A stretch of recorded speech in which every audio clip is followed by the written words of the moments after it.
Samoa I le alofa o le atua. A wāua fuli tua mai le paungi sā ma ona whaingatā. Sā lama I le soifua o Samoa. A o iai malo longa o le paungi sā. O maia, tātou tā puai le atua. Nā filifili ia o tau le aso nei. Pa o ai tau te au auna iai. A o au malou a inga. Ma tau te au auna I le atua soifua. O le tatalo le anganga pa ia. Paia fua la ma tau tapua inga I au luma le ali ie. Pe au noa malaua fia e te nofo tupu I o mātou loto e ala I lo wanganga pa ia. O le au a mātou mua I tatalo ai. Se ia e fio ifo nganga pa ia e. Ma e tau tō lua ina o mātou loto, ma o mātou wha moe moe. A o mātou sa auni malou atu nu o Samoa. E ofo ina atu la mātou tāpua inga I a te oe. Ma futa mai a nganga pa ia e mo I mātou umanei. E tonu ai mea uma mātou te whai. Ma ia whai lava lea ma wha silisili ina o sovi inga. Ona o Yesu wa te talo atu ai nei. Amene. Tātou pepese I le atua I lona vi inga e iwas fulmalitasi. Iwas fulmalitasi le vi inga o le atua tātou pepese ai.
Whaitawina o le tusi pa ia. Tusi filifilia o le nei aso e tusa ai ma le whasinonga le tusi whaitawaso. Tusi ale perfeta o eskialu I lona mata upu e tolu sifuru ma le tolu. O te whaitawina mai le whai upu mua mua. Se ia whangata mai le whai upu e fitu. Eskialu I lona mata upu e tolu sifuru ma le tolu. O luai whai upu e fitu o te whaitawina. Whawhonga maia. Ia fionga pa ia lo tātou atua. Ua o mai fo i le a fionga le ali a te au. Ua whapea mai. Le atali ia o le tangata. Whai atu ia i tangata o lau nuu. Ia whapea atu ia te ila tau. A au whao ina atu le pelu i se nuu. A whai a vea tangata o lea nuu se tangata o lo latou nuu. Ma latou tau fia o ia e whai mau latou tangata wa ai. Ai lo atu e ia le pelu o lo sau le nuu. A whai na te ilia le pū. Ma whai lo atu i le nuu. O se na te langona le leo le pū. Ai le ana iai. A o ane le pelu maoti ai o ia. E ilunga o lona lava ulu lona toto. Na ia langona le leo le pū. A ua le ana iai. E ia te ia lava lona toto. A o le na te ana e whasaoina e ia lona ola. Ai a whai e loe le tangata wa ai le pelu o lo sau. Ai le ilia e le pū. Ma ua le whai lo atu le nuu. A o mai le pelu. Ma oti ai se tasi o i latou. Ua oti o ia i lana mi o leanga. A o lona toto te tau i atua lea i le tangata wa ai. O e fo i le atali i le tangata. Ua outou fia o e whaima tangata wa ai le a ingo i Israelu. Le mea lea ia e whaalongo mai le upu o lo ngutu. Ma e apoa i atu i a te i latou. I upu atu i a te au. Whaamanuia te le mai le atua e ale lo tātou whaitau. Ma tātou whaalongo i nisi o ana fionga pa ia. Ma ia tū mau atu pē i a te ia lona lava vi inga. Nei maso uma se ia o i le whaavavau lava. Amene. Ia maalia i a te oe upo o lo ngutu le ali ie ma mawhauwhaunga o lo uloto. O lo papa, ma le na te tongi o la ina. Amene.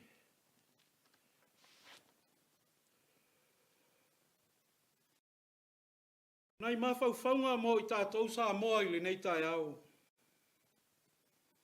Le matua o le launga wo filifilia mai le tusi sa whaitawina. Eskielu e tolu si fuluma le tolu. Ao le whai upu e wha. O upu e whaunga ina e whape nei lo na whaitawina. Se na te langona le leo le pū ai le ana iai.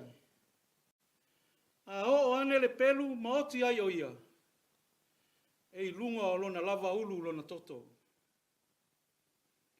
Lona winga. O ia lava e tua ia. Au le manatu au tua o le aso le tusi whaitau aso. Filifilinga ma taunu unga. Filifilinga ma taunu unga. Filifilinga. A taunu unga. Ia mea. Ai mafua i se a. Ai au ngai le ola o le tangata ia mea. O le fe au se i tofo le tangata. O lona winga. E au ngai tangata. O se vaenga o le tala eskieru sa whaitawina. O lo ta ua ai le au ngao le usitai filifilinga le lei. Ma taunu unga e ola ai. O le fe au ia eskieru. Se i longo le nuu i tiute a le tangata wa ai. Le tangata wa ai. Nā te ilia le pu e tau i tangata. Ia ana i le o mai o le pelu. O lona winga. O le oti. O wao se nā te langona le leo le pu. Ai le ana iai. A o ane le pelu maoti ai.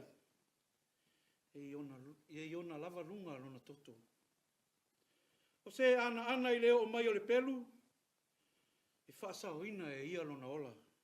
O lona winga. E whaalangolango le ola o le tangata. Ma le whaasaoina o le ola o le nuu. I le tangata wa ai. O se fe au mo tangata uma. Ia whaata ua e tangata uma. O le fe au o lo ta oto ai le ola usitai. Ma le ngalua i le taimi. E whalinga mai o le tangata lava ia i lona whaata mala. Ma le lea usitai. O le lea tau sisia o aia inga o ia fe au mai le atua ma lona taunu unga. le whaalongo i le leo le pū. Matai tū le o mai o le pelu, ma ana loa iai. O se whe au whaingo fie, ma whaalongo e whaatatau le tangata wā ai. Ioe, o le wala au ia eskielu. O se wala au fo i lea mo tātou uma. Wa ai filifilinga ma taunu unga. E fua taunu unga ia tātou filifilinga na filifili. Ma usi tai le tangata wā ai. O le ola ma le oti o le nuu. O le mata alia ma le whaata mala o le tangata wā ai. Le ulua i tala o le tuspa ia. O le ulua i tofu tofonga lea na lui ai e le atua. A tamu ma ewa. Le la au whaasaina ma ona tapu ma le filifilinga le ulua i tangata. Na so sofa ai le la au whaasaina ma tau nuu ai le polonga. Ioe. Le lalo langi maa naia ma le file mu. A ua mata ngā ma numi ina ua se sele filifilinga. Ma le usi tai le tangata wā ai. Le wala awina o Iona e alu ini newa. Ua longo le langi a lato wangasala. Peita. Ua filifili ma sola i tā sesa. O le taunu unga. O le whama alosi ua angi mai. Mai wai ina lafo Iona i le sami. O le a le taunu unga. Iona ua folo i le ia tele lava. Ma toi duai ina ua mawai aso e tolu.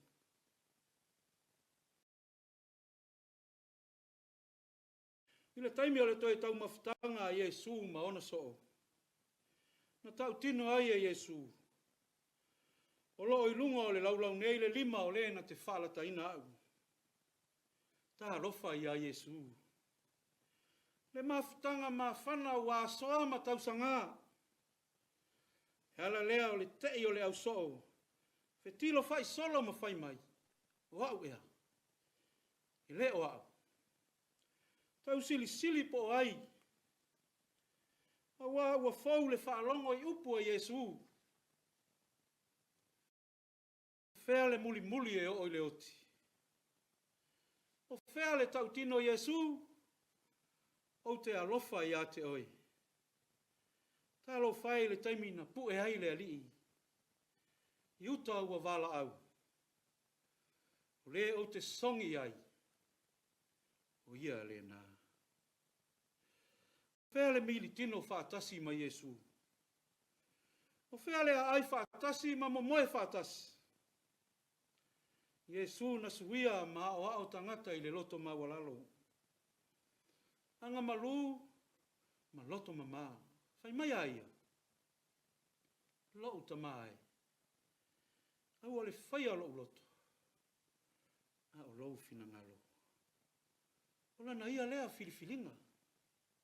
Ai se alo na taunu unga. Ua sa o loto le tangata anga sala. Ua pese fia le tangata ua whaola ina. Nona so i fua ua ofo atoa mai. Ia tātou wola ai ma tātou tau nuu ai le nofo tupu ma ke riso. Ma tātou sauwhanga ai le ola e whaavavau. E whaavavau lava. Ia manuia ngā luenga, a onga ma whe au le nei aso. Ia manuia Samoa. Amene. Tātou pepese i le atua i lona vi inga. Fitus fulumale tolu. Fitus fulumale tolu le vi inga o le atua tātou pepese ai.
tātou talo sanga, tātou wifo matatalo i le atua.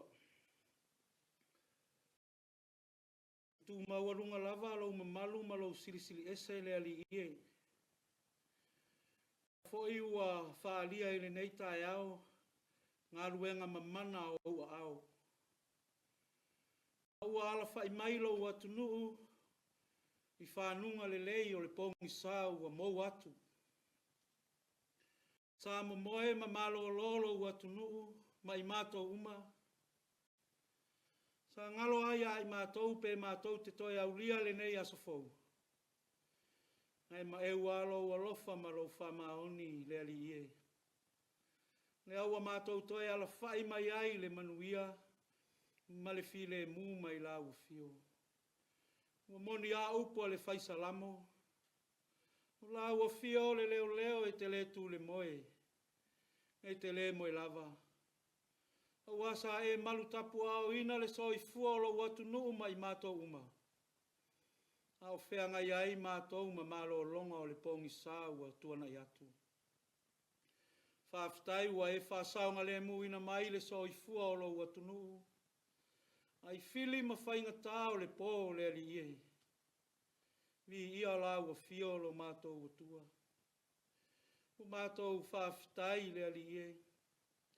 O manuia lo watu nuu atoa. Mai lava i whauru lunga se iao lava i alo ma whanau. O manuia i mātou uma i le tausi ngā lofa oe lo mātou watua. Mea lea mātou te le manofo nofo ai. Ai mātou te vivi i ma tāpua i ma se i whawhitaia la ua fio lo mātou watua. Ono o lo lofa. O lo lofa, o siri lava lea mo i mātou lau whanau. Mātou whawhitai i lau fio le ali e. O waua e whaasaunga le muina mai lo mātou watu nuu. Ai mala ma puapua ngā, sā lama i lo mātou wola. E ui a fo ina mātou wa aia le lolo wao le tau, i nisi o taimi. I ai mātou te leo popole pe mātou te atu vale tamā. Aua mātou talitonu o lo soi fua la ua fio e whaavavau. O lena e whaia i mātou. O mātou au auna atu i a te oe lo mātou utua. Whaaftai au mea alofa ala ese mai mo i mātou. O ale tau singa lo mātou wola i le tino i lea aso ma lea aso. Mātou te leo fia ai pe mātou te fia feinu. Aua mātou talitonu le ali e. O umaona e fo ina mea mo i mātou. E tausi ai lo mātou wola i lea aso ma lea aso. Whaafitai au ta mau a inga tufa mai. E le ngata ia mātou ngā luenga ma mātou sa ili ilinga. Ao le alofa tu lai mai nisi o malo o fesoaso ani mai mo i mātou. Au wale a tina enga o si o mātou watu nuu le li. E vi ia la o fio lo mātou tua. Whaafitai to mai ma anga waa. Wa e whaanga waa ina ai lo mātou watu nuu le li ie. O mātou maua ai fe au ma ngā luenga, mātou te au auna ai. Ai mai se o le tautua ina o lau fe au ma lau tale le lei le ali ie. Vi ia oe lo mātou watua i mea sirisili wa e whaia mo i mātou. Whaafitai awa onga ua fionga pa ia e peo na sa mātou whaitau ma whaalongo i ai. E le umalona o ngā, e whaamalosi au mai pea mo i mātou. Ia o mātou i ai pea i la mātou fo launga. Malo mātou savalinga le ali ia i le neila lo langi e le tu mau. E tele mala ma puapua ngā sa tali alaina ai le fo launga lo watu nuu mai mātou. O apea mātou toi tō mānatu le amatanga maingo la mātou fo launga. Se ia o mai le ulua i aso le lona fito ngā maasino la mātou savalinga. Ma e wale alofa ma le anga le lei sili ese o lau fio mo. Mātou whaafitai le ali ie. Le ngaluenga lilo le anganga pa ia o lau fio. Na te au mai ale toa file mu. Au mai ale toa maalie mana wha nofo file mu ina i mātou. Pea o ina luta la mātou fo launga. Ma wha oso ina i mātou ele fili ma le ali o le nei lalolangi. Au le anganga pa ia le o lau fio. Na te au mai ale mautinoa. Whai ai o na mātou whaia whai unga tonu. whaiunga tāla whea ngai te whina ngalo ai. E tele mano ano ai mea mātou te whia whawhitai ai oe lo mātou o tua. Ai pangalawa lea e vai e onge upu i mātou e tau whamatalatala lea lofa siri ese o lawa whio. Tau ia o se meilo ngā ilo mātou anganga i vivi pea. Ma whawhitaia oe lo mātou o tua. Tau alunga i la mātou whawhitaia, mātou whawhitai uma i le nei tai au. Le tau langa e tasi ai afe na sau nia e lau walo pela o Iesu Keristo. Na maliu ma whaalawa au i lungo le sa tauro. Ia mama ngalo i mātou le whanau ngasala. Ia tuma watu i lawa fio le vi inga o le pule au au ma le mana. Nei maso uma se ia o le whaavavau lava. Mata o maasi asi i mātou le ali ie. Pea o ina mātou whaafisa ngai ma le mamalu sili ese o lawa fio. O se toa fo i ma lawa fio e te whaapale o mātou winga. Ma mātou wā mionga māta ngai whaia pea i au luma i le aso. Ma le aso. Aua mātou te talo ma mātou whaololo ma au i lawa fio. Le nei tai au. Alofa ma whaamama ma whaamangalo i mātou. Whaamangalo sa moa. Pea whai wa iai se lape o lana au nanga i lawa fio le ali e. Sau wina i mātou uma i le toto, le tama i mā moe le i lai le pōnā. Na whaamalingi ina i lunga le sātaulo. Ia mama ngalo ai i mātou uma. Ai maise o lo mātou watu no. Toi a watu i mātou le mawhitanga mā whana ma lawa fio. O le atu nuu a e whaamangalo ina. Ia wa mātou te talo tama ai le nei tai au. Whaamanuia si o mātou watu nuu pele o Samoa. Mai lava i ona tumutumunga, se ia o i alo ma whanau. Ia iai whaamanu ianga lawa fio le ali e. O afuanga, ma whaatataunga lo mātou watu nuu a wase manuia o tangata lautele. Loto i ai lawa fio, e manuia ai mea uma mātou te whai. Ma ia taulatu pea i lawa fio, whaiunga whai alo mātou watu nuu. Ina ia manuia le atu nuu atoa. Ai aua nei manuia na o se vaenga to ai titi. Manuia e kalesia kerisiano i tonu o lo mātou watu nuu. Lana ngā luenga fola ma lana ngā luenga tā lai le ali e. Ia mana la lato upu fola. Tele pea ni a nganga. Mo oe malo e whavavau le ali e. Ua mātou te tālo le ali e. Manuia alo matama whanau. O lo atu nuu, o tala whaauto i so se tuli manu le neila lo langi. A wale tala ina o lo fina ngalo. Ai maise o fe au mga luenga ma tau finga wa e tu tofi i aile so i fua ma le ola. Ia i aile file mua la ua fio. Ma wha manu yanga o e lo mātou o tua mo i lato. Ia o mātou te talo ta mai. Malutia sa moa mai mala whare nā tula o fau e afe mai. E ono a fia ailo mātou watu nu. Tafi ese ina e le mana o lawa fio le li. La foa ino le aina e le ai nisi ono nofo mau ai. E ia e wha saunga le muina sa moa e o awanga le lei. Mātou te talo le li e. Manuia nai whanau o whenga iai mā o onga. Lo lātou o atu ma lo lātou foi mai. Ia iai le anga le lei o lawa fio mo i lātou. Manuia nai matua tausi ma matua talo sia o le atu nuu. A o iai la tau le tau afiafi le soi fua ma le ola. O mātou te talo tama. Ia tulu i e lau afio nisi aso se tele lo la tau ola. Wha wawina aia la tau au nanga i lau afio lo mātou tua. A futa maia mo i mātou uma. I le nei vai aso ua amatalia i fe au mga luenga. I le taape ma le sala lawai. Malutia i mātou uma i au awanga le lei. Ai maise o lo mātou watu nuu le li i. Io nisi ia o mātou te talo tamai. Whaatasi ma le ano noa i o te talo lilo i le loto le tangata lava ia e ofo ina atu i lau fio. Whaia pea lava i ailo lava fina ngalo. Aua malo mātou whātau anau. Tu maumai ai o mātou lunga, ma lunga o lau whanau au au le lalolangi.